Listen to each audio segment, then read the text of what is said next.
People are really starting to believe that Wack 100 might be one of the hidden informants in Big U's RICO case. This is the same federal sweep that reportedly led to legal trouble for people connected to No Jumper, and now Big U is in the fight of his life trying to figure out who these confidential sources really are. Now, here's where it gets wild. After Poetic Flacco dropped that viral video last night, fans started connecting dots fast. In the paperwork, there's a reference to someone labeled CHS2, and people online instantly said, wait, wasn't Wack once referred to as CS2 in a previous case? The names look close, the timing feels strange, and the internet ran with it. So now the big question is simple but explosive. Is CHS2 the same as that earlier CS2? And if so, does that point back to Wack 100? Or is this just social media mixing up similar labels and building a theory out of thin air? Either way, the speculation is loud right now. We're diving straight into the documents, breaking down what's real and what's rumor. Hit that like button, tap the hype, and let's get into these files because this situation just took a serious turn. I'm not gonna lie, good luck with that. If the court is already looking at you like you could be involved in witness tampering and they're accusing you of extortion, and let's be clear, those are just accusations right now because this still has to play out in court. That's a heavy cloud hanging over your head. Big U's worst nightmare just became a reality. The one thing that Big U was praying didn't come to fruition, just came to fruition. His last hope to beat this murder, conspiracy, and RICO charge is over with and done. Big U is never seeing daylight again. And the people responsible for him never seeing daylight again are people he trusted. Big U has been in a state of panic after finding out what we all just found out. And I know he was in a state of panic because only somebody who is desperate would allow his lawyer to play with him how his lawyer's been playing with him. Big U's lawyers, from my perspective, has been filing a bunch of unnecessary things, just collecting up a check. Things that we know ain't going nowhere. Things like this, like Big U filing a motion in Los Angeles federal court demanding that prosecutors turn over the names and files of everyone who was helping the government build his RICO case against him. Big U. If they truly view him that way, there's no way they're just handing over sensitive information for free. At the same time, I get why he wants those names. If you feel like hidden sources are shaping your future, of course you'd want to know who's talking. But here's the problem. Asking for that could clash with what prosecutors are trying to protect. It might look risky in their eyes, especially if they believe it affects how the case moves forward.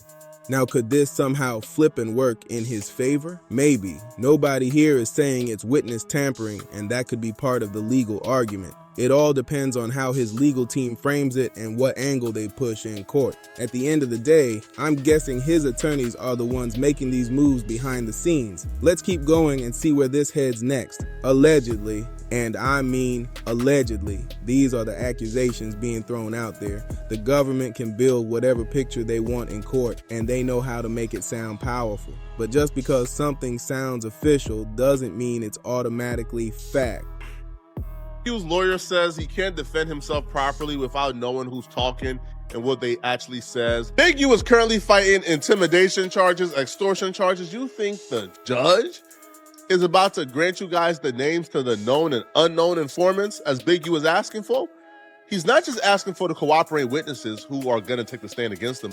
He's asking for the unknown informants who said anything about him during this investigation, who are still currently on the streets working as informants. Big U's new court filing goes straight at the cooperation pipeline. He wants the court to force prosecutors to reveal both the known and unknown cooperating witnesses along with all their reports and communications. Big U has a right to face his accusers. He's gonna face the witnesses because they gotta come to court and testify. So of course he's gonna find out at some point, but he wants the name of the unknown cooperants who gave information during a RICO investigation. People who got pulled in and was given leniency to talk a little bit. He won them. People who are still on the streets working. That's not gonna happen, bro. Big U is literally known for extortion, known for intimidation, muscling, pulling up and get. You can't just run with a narrative because it sounds dramatic. They're labeling him as the head of a major RICO operation and even tying him to extremely serious acts. That's heavy stuff, but the real question is simple. Where is the proof? Because appearances can fool you, and paperwork can look one way until it gets challenged. Everything isn't always what it seems, no matter how intense the charges sound. Now here's the part nobody can answer yet. Will he even get a real chance to fight this? Does he have room to maneuver legally, or is this case already stacked high against him? When prosecutors come in saying someone is leading an insane RICO, that's not light talk. That's pressure from the jump. And let's be real, this situation is already messy and has been messy. It's serious for him and serious for anyone else wrapped up in this case. We're going to keep breaking it down step by step, so hit that like and hype button if you're locked in. Allegedly, and let me say it again, allegedly, nobody knows that for a fact. It's not happening. It's just another example of his lawyers racking up these lawyer fees by giving him false hope. But the reason why Big U even filed that motion is because Big U found out around the same time we found out that people very close to him was working against him the entire time. When Big U became aware that his phones were wiretapped and the feds were listening to his conversation, he came up with a strategy where him and his homies could still communicate. They will call each other, speak in code, and instruct each other to link up at a particular location. That location was the under the hood muscle car repair shop, which was Bearclaw Shop. They will all link up at Bearclaw Shop. Break Baby will link up there. Big U will link up there. Bearclaw, or anybody they wanted to have a conversation with about this, potential RICO or the murder case or anything they wanted to talk about streetwise, they will link up at that shop to talk about it, which is why the feds became really interested in that shop, almost obsessed with that shop. They set up pole cameras near the shop, and they began to work with people around Big U to get them to turn so they could have access to the shop and the conversations that took place in that shop. The feds became aggressive with Big U after Big U allegedly murdered Rayshawn Williams. After Big U committed the murder in Vegas, that's when You can't just run with a headline and treat it like it's a conviction. These are claims the feds are putting on the table, and just because something is written in a charging document does not make it automatically true. Every single accusation has to be proven in court. They're saying certain things happened, but where is the clear proof? Even when it comes to forensic talk, reports mention multiple DNA profiles involved. That means it's not some clean, simple situation where one name jumps off the page. So, how do you lock it down on one person without airtight evidence? That's the real question. Right now, they're painting Big U as the muscle, the head of operations, the one calling shots in this so-called major RICO sweep. But labeling someone the leader doesn't automatically prove every act tied to the case. That still has to be backed up. So when people online jump straight to, he did it, that's moving way too fast. That's the prosecution's narrative, not a verdict. Let's not blur the line between accusation and proof. Feds became aggressive with Big U. So whenever Bearclaw and Big U wanted to speak about the murder case or details surrounding Rayshawn Williams' death or potential witnesses, they will meet up at Bearclaw Shop. Now, whatever system Bearclaw and Big U came up with to where they can identify who to trust and the specific people that are allowed to be present when they discuss this murder case, that system worked because the feds tried everything in their power to get somebody to be in that room when the conversation and the meetings happen with a wiretap on them, but they couldn't. They tried their hardest. Now let's move forward and actually look at the paperwork, especially this CHS2 label that sounds very similar to that old CS2 reference. CHS2. Now, CHS2 has been working with the feds since about 2020. They try to get them to be one of the people who try to infiltrate the target location, Bearclaw Shop, and be present for one of those meetings with the targeted communicators. And they said, hell nah. What? You trying to get me killed? So CHS2 has provided information on Big U and other associates of Big U. CHS2 was limited to providing information he/she received from an acquaintance of Henley CHS2 does not have the ability to consensually record conversations with Big U, nor the ability with targeted communicators at the target location. While CHS2 does have the ability to consensually record conversation with one of Big U's associates, CHS2 fears for his/her safety if he/she were to develop a closer relationship with him. CHS2 has been provided information to the FBI since October of 2020.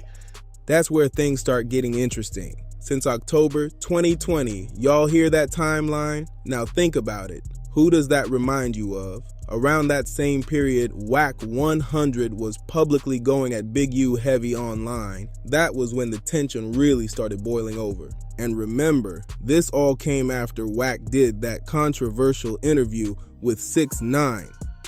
At one point, Wack and Big U were cool. There were even family ties involved through marriage in the past. So when Wack sat down with 6ix9ine, especially given 6ix9ine's legal history, that move looked suspect to a lot of people. It changed the energy fast. From there, Big U started calling Wack out publicly and allegedly labeled him a rat. That's a serious tag in street culture. And once that word gets attached to your name, it sticks. Some say that's when everything flipped and the back and forth turned personal. There's also talk that Big U made it clear Wack wasn't welcome in certain areas of LA anymore. Not just one neighborhood, but broader circles too. You don't really see Wack posted up in those spots like that. Online debates and podcast talk are one thing, but being outside in certain cities is a different story. So, when you line up the timeline, 2020 drama, public fallout, interviews, accusations, people start connecting dots fast. That's why this October 2020 detail has folks raising eyebrows right now. So, is it the same CS2 from back then that now shows up as CHS2, or is this just a wild coincidence? Because I'm not going to lie, the timelines look like they're lining up a little too clean. Maybe I'm reaching, but maybe I'm not. I need to know how you see it. Drop that in the comments and hit that hype button while you're at it. Now here's another layer. Wack 100 doesn't even live in Los Angeles like that. So if we're talking about a confidential source who allegedly provided information and also doesn't reside in LA, people are going to start asking questions. CHS2 has provided information on Big U's involvement in human trafficking activities. However, the LA task force has not yet been able to corroborate the information. CHS2 does not live in Los Angeles and does not have immediate access to Big U. Now, here's what really gets me. Now, CHS2 is... And let's be fair, that description could fit more than one person. But still, who else matches that profile closely? That's what the streets are debating right now. Then you hear talk about a paid informant, someone allegedly receiving funds for cooperating. That's a serious accusation. If there really is someone outside LA feeding information on Big U, the identity of that person would shake everything up. That's not small gossip. That's courtroom level drama. So who is it? My type of guy or my type of gal, because apparently the benefit for them cooperating since 2020 has been strictly monetary. So CHS2 has received monetary compensation in return for his/her information and assistance on other FBI investigations. So this person is investigating to get paid. Like, they are a hired rat. The hesitation we've seen from CHS2, is it someone totally unexpected, or is it the name everybody keeps whispering? Right now, it's speculation, not proof. But if this ever plays out face-to-face in court and those rumors turn real, it would explode across the internet instantly. I'm saying what people are already thinking. Who do you believe it is? Let's see where this goes next. Now hold up. Who is CHS3? That's the next question.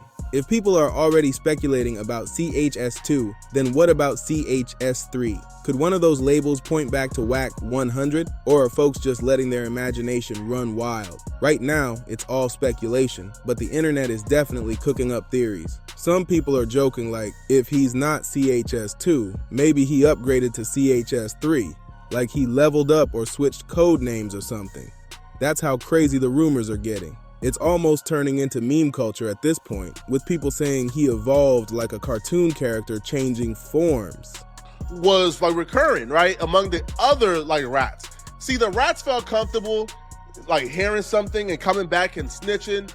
or doing business with Big U and then telling about the business they do with Big U, but they didn't feel comfortable walking into the lion's den, which is Bearclaw Shop, wired up.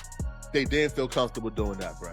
Because even like the rats who were close to Big U felt like, man, listen, man, like I'm close to Big U, but in order for me to be present at that like targeted location, I gotta be like I gotta be within the know-how, or I gotta be one of his henchmen, right? For me to win over his trust, I gotta do some dirt for the man.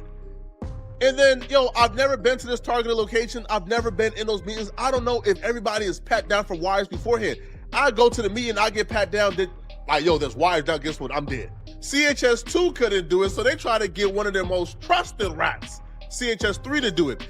That's how far this narrative is spreading online. But let's slow it down for a second. There's still no confirmed proof tying him to any of these confidential source labels. It's just talk, comparisons, and timelines that people think look suspicious. That doesn't equal evidence. Still, when the same name keeps popping up around different cases and different codes, it's going to raise eyebrows. So now the mystery grows. Is CHS3 someone totally different? Is it connected at all? Or is social media just stacking coincidences and turning them into a storyline? We're going to keep pushing forward and stick to what's documented. Let's proceed and see what the paperwork actually shows next. So now people joking like, what's next? Wack 102. Something definitely feels strange in the air. Am I fully convinced Wack 100 is one of those CHS labels? I'm not saying it's proven, but a lot of folks think if any code fits closer, it would be CHS 2 more than CHS 3. That's just how the chatter is leaning right now.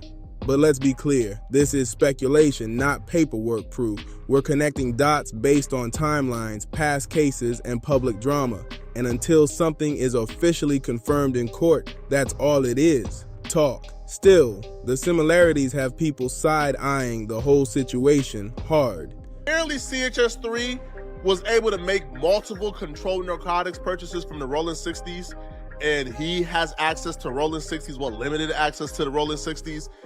But they thought about it, man, and they say, yo, this dude, CHS3, has been ratting so well since 2019. He's been doing such an up and standing job that multiple gang members are starting to get suspicious because whenever he come around, somebody get arrested. Realistically, nobody is seeing the identity of any confidential source unless it comes out inside that courtroom. That's the only place it gets exposed for real. And with multiple CHS numbers floating around, it keeps the mystery wide open. Some people feel the CHS2 label just sounds too familiar to ignore. Others think it's just coincidence. But here's the bigger picture. In situations like this, nothing shocks the public anymore. We've seen public figures move in unexpected ways before. Hey, would it really stun the internet if one of these names turned out to be someone high profile? At this point, people don't put anything past anybody. That's just the temperature right now. Let's keep digging and see where this trail actually leads. Man, some people online act like going live and throwing accusations around is just a regular day at the office. That's how crazy this era is. Listen, man, CHS3 cannot help us with this investigation because CHS3 provided extensive assistance for another federal investigation since June 2019. And his/her assistance is widely suspected amongst multiple gangs in the Los Angeles area. CHS3 is still able to testify about the information he/she has already provided on the Rolling 60s. The scariest part about all of this, the CHS, the confidential human sources, that list is longer than like a grocery list. And they all still on the streets. Every week it's another clip, another room, another rant pointing fingers. But at the end of the day, talk is talk until something is proven in court. So how do you feel about all this? Who do you think is really behind that CHS label? Is CHS2 connected to that old CS2 reference that people once tied to Wack 100 in past paperwork? Or is this all coincidence stacked on top of coincidence? Some folks say the similarities, timeline, geography, behavior, feel a little too close. Others say it's just the internet reaching again. Could it be CHS2, CHS3, somebody completely different? Right now, nobody outside that courtroom truly knows. But one thing is clear. This situation is getting louder by the day, and the speculation is not slowing down. I need you to sound off in the comments right now. Tell me who you think it is and why. Don't just watch, be part of the conversation. And if you rock with this breakdown, make sure you subscribe to Dripzine, like this video, share it, and help a small creator grow by smashing that hype button. I appreciate every single one of you for real.